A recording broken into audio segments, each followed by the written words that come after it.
Good morning students. बेटा today we will do some number 6। ठीक है, एक exercise 23.1। Read the bar graph shown in figure 23.10 and answer the following questions. What is the information given by the bar graph. देखिए bar graph जो है next page पे है। ठीक है, आपको बताया था कि आपने सम करने से पहले बार ग्राफ को अच्छे से रीड करना है। तो देखिए यहाँ पे क्या लिखा हुआ है, ईयर, और यहाँ पे लिखा हुआ है नंबर ऑफ कमर्शियल बैंक्स। तो आप बेटा इसको अपनी वर्डिंग में लिख सकते हो। इधर देखिए, the information is given by the bar graph. The information given by the bar graph is about the number of commercial banks in India during some years. मतलब ये लाइन आपको देनी होगी, बट आपने ये खुद बना के, इन दोनों से आपने खुद बना के लिखनी है। Number of commercial banks in different years. ठीक है, यहाँ पे दी हुई है बट पेपर में नहीं दी होगी। सेकंड देखिए बेटा, अभी पहले आप बार ग्राफ हम देखेंगे। बार ग्राफ क्या है, जैसे 1969 में कितने कमर्शियल बैंक्स बने, दैट इज 90। देखिए ये जो है ये आपको पेपर में गिवन ही होगा। ठीक है, कई बार कुछ स्टूडेंट्स इसको 90 की जगह 95 भी मान सकते हैं, क्योंकि डिफरेंस 20 का है ना। तो ये आपको ऊपर गिवन होगा 90, इसको आप नोट कर लो। देन 100, 130, 140, 140, 150, 190, 210 और 230। ये 210 है। ठीक है बेटा, ये इन्फॉर्मेशन आपको गिवन होगी, फिर तो आपके लिए सम करना बहुत ही इजी है। अब देखिए second some, what was the number of commercial banks इन 1977। अब 1977 पे आओ, कितने कमर्शियल बैंक्स है, वेरी इजी, 130। कितना इजी है। ठीक है, उसके बाद है third part, what is the ratio of number of commercial banks in 1969 and 1980। 1969 में देखिए कितने बैंक्स हैं, 90, और 1980 में है 150। कहते हैं इनकी रेशो पता करो। अब इन रेशो का ये साइन होता है। ठीक है, इनकी रेशो कैसे पता करेंगे, 90 ओवर 150 फ्रैक्शन की फॉर्म में लिख देंगे। 3 3 जा 9, 3 5 जा 15, दैट मीन्स 3:5। तो इसको आप साइड पे ऐसे कर लोगे, 90:150। ठीक है बेटा, उसके बाद है स्टेट वेदर ट्रू और false the number of commercial banks in 1983 is less than double the number of commercial banks in 1969। कहते जो 1983 के बैंक्स हैं वो कम है अगर हम 1969 के बैंक्स को डबल कर दें। 1969 में है 90 का बेटा डबल क्या होता है, दैट इज 180।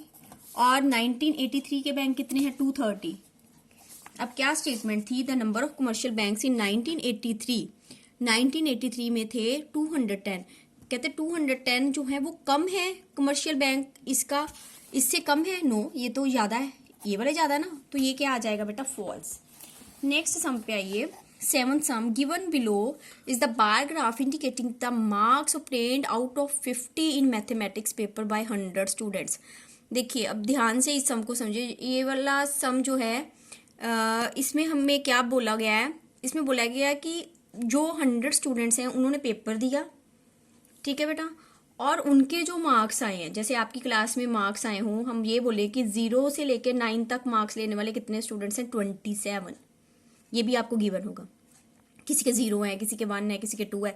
तो 0 से लेकर 9 तक जितने भी स्टूडेंट्स आ रहे हैं, जैसे 100 स्टूडेंट डिफरेंट सेक्शंस में हैं, 4 सेक्शंस हैं, 5 सेक्शंस हैं, तो 27 ऐसे स्टूडेंट्स हैं जिनके नंबर 0 से 9 तक आ रहे हैं। 10 से 19 तक that is 12, 20 to 29 20, 30 to 39 that is 24, 40 to 49 that is 17, और 50 मार्क्स लेने वाला कोई भी स्टूडेंट नहीं है। हाईएस्ट फिर कौन से आगे, 40 से 49 वाले।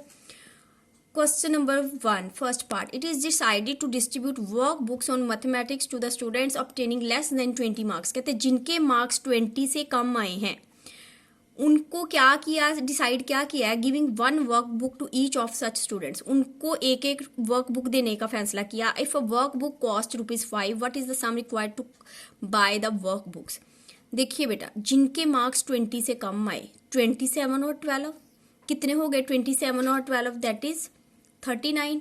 कहते 39 स्टूडेंट्स को वर्कबुक देनी है जिसकी कॉस्ट है ₹5। 39 को 5 से मल्टीप्लाई किया, रुपीज आ गए 195, दैट मीन्स 195 की बुक आएगी। Second part, every student belonging to the highest mark group. Highest mark आपको बताए थे ये वाले हैं, 50 नहीं आएंगे क्योंकि 50 में किसी ने कोई मार्क्स ही नहीं लिए। Highest mark group is entitle to get a prize of ₹10। कहते जिनके हाईएस्ट प्राइज आए हैं उनको ₹10 प्राइज मिलेगा। जैसे होता है ना, टीचर्स बोलते हैं कि आपके हाईएस्ट मार्क्स आए आपको ₹10 या ₹5 का पेन मिलेगा या कुछ भी मिलेगा। तो कहते हैं कितनी मनी फिर चाहिए, how much amount of money is required for distributing the prize money. अब देखिए ये वाले हैं 17, यही है ना, ये 17 लिखा है, 17 मल्टीप्लाई 10 एक स्टूडेंट को मिलना है, दैट मीन्स ₹170 चाहिए। तो आप लिख दोगे यहाँ पे ₹170। ओके बेटा। Third part, every student belonging to the lowest mark group has to solve 5 problems per day. कहते हैं जिनके मार्क्स कम आए हैं, लोएस्ट, ये हाईएस्ट थे तो ये लोएस्ट होंगे, अंडरस्टूड है। अब जिनको प्राइज मिलेगा तो पनिशमेंट भी तो मिलेगी ना, जिनके फिर मार्क्स कम आएंगे, लोएस्ट आएंगे, उनको 5 प्रॉब्लम सम्स पर डे, वो बेचारे फिर से 5 सम्स फिर से करेंगे। ठीक है, तो how many students in all will be solve by the students to group of this group per day. तो कितने सब उन्होंने सॉल्व करने, ऊपर प्राइज था तो हमने प्राइस के अकॉर्डिंग किया। अब यहाँ पे 27 स्टूडेंट्स है बेटा, 27 को अब 5 से किया मल्टीप्लाई, तो ये आ गया ₹135 नहीं लगाने, उन्होंने प्रॉब्लम सम्स सॉल्व करने हैं, पैसे नहीं उनको मिलने। आप सोचो कि उनको 10 मिले इनको 5 मिले, ऐसा कुछ नहीं है, उन्होंने सम्स सॉल्व करने हैं। फोर्थ पार्ट बेटा, स्टेट वेदर ट्रू और false 17% students have obtained marks ranging from 40 to 49। 40 से 49 वाले कहते हैं ऐसे 17% है, यस, 100 में से 17 स्टूडेंट है, दैट मीन 17% हो गया true. 59 students have obtained marks ranging from 10 to 29। अब देखिए 10 से लेके 29 तक कितने बन गए, 12 + 20 32। यहाँ पे ये बोल रहे हैं कि कितने होने चाहिए 59, नो गलत है, कितने बन गए 32। ठीक है बेटा। तो नेक्स्ट है, what is the number of students getting less than 20 marks. 20 से कम वाले कौन से आ गए, 27 + 12 अभी किया था ना हमने, कितने आ गए 39, दोनों को प्लस करके आ गया, that is 39। What is the number of students getting more than 29 marks, 29 से आगे वाले देख लो, 24 + 17 दैट इज 41। नेक्स्ट बेटा, what is the number of students getting marks between 9 and 40। 9 and 40 means इसको भी नहीं लेना और इसको भी नहीं लेना, ये तीनों को लेना है, 12, 20 और 24। तीनों को हमने जब प्लस किया तो हमारे पास आ गया, एक सेकेंड, 9 and 40, 12, 24, 20 और 24, इन तीनों को आप प्लस करोगे, 12 + 20 + 24 दैट इज, ये आपके पास आ गया 56। ठीक है, 17 को नहीं लेना, 12, 20 दैट इज 24, ये आपके पास आ गया 56। ठीक है बेटा। उसके बाद है, what is the number of students belonging to the highest marks. ये नहीं है कि ये वाला आपको बड़ा लग रहा है बार ग्राफ, तो आप कई बार स्टूडेंट्स 27 को हाईएस्ट बोल देते हैं। कीप इन माइंड जो हाईएस्ट मार्क्स हैं वो ये वाले हैं, बार बार बोल रही हूँ, हाईएस्ट मार्क्स ये वाले हैं। अगर आप इसको ले लोगे तो ये लोएस्ट मार्क्स हैं 0 से 9। हाईएस्ट मार्क्स वाले कहते हैं कितने स्टूडेंट्स हैं, that is 17।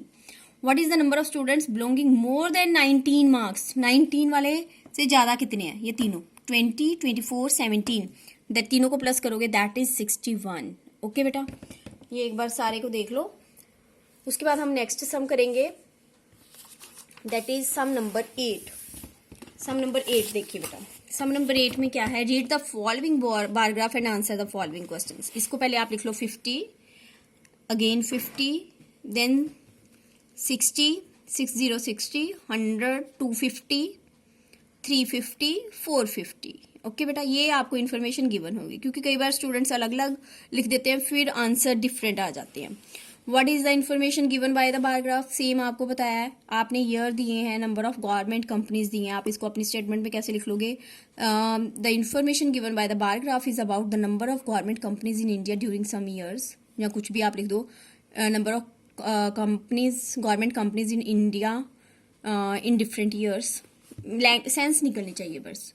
Second, state whether true और false the number of government companies in 1957। 1957 में कितनी है बेटा कंपनीज, दैट इज 50। ठीक है, इज दैट 1982 में है 350। कहते क्या इनकी रेशो 1:9 बन रही है, आपको बताया था ना रेशो का, 50/350। जब आपने इसको सॉल्व किया, 5 1 5, 5 7 35, 1:7, यहाँ पे बोल रहे 1:9 बन रही है, फॉल्स। रेशो को बताया था ना आपको, आपने ऐसे सॉल्व करनी है, साइड पे आप इसको सॉल्व करके देख लोगे। B part, the number of government companies have decrease, देखिए डिक्रीज नहीं हुई, बढ़ रही है, इंक्रीज हो रही है ना, ये भी फॉल्स, दोनों फॉल्स आ गए। Come to the sum number 9।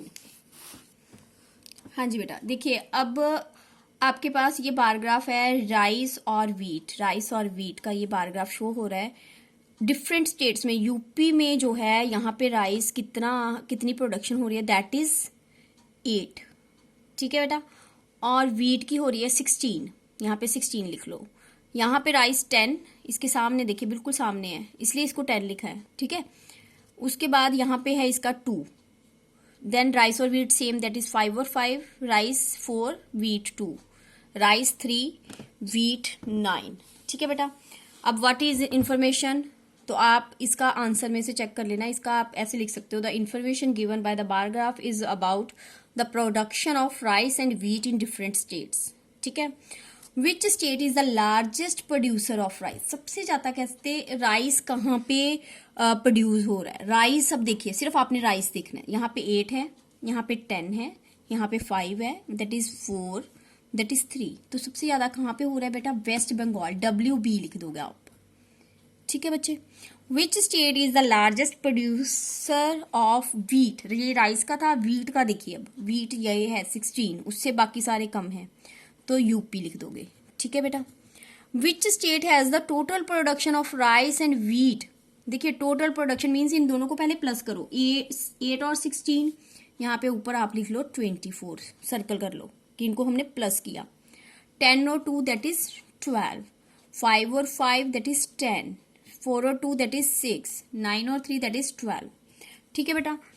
आपने पेंसिल से करना है ये सारा काम। विच state has the total production of rice and wheat is maximum, देखिए अब कितना इजी है, 24, 12, 10, 6 और 12, 24 वाला टोटल बोला ना, दोनों की बोला है, अलग अलग की नहीं बोला, तो यूपी में ज्यादा है, UP. Which state has the total production of wheat and rice minimum, कम देखो अब कौन सी आ रही है, सीधा दिख रहा है 6, तो हम क्या लिखेंगे यहाँ पे, महाराष्ट्र, ये आप स्पेलिंग लिख लोगे महाराष्ट्र, ठीक है बेटा। तो आज हम यहाँ तक करेंगे, tomorrow we will do some number 10।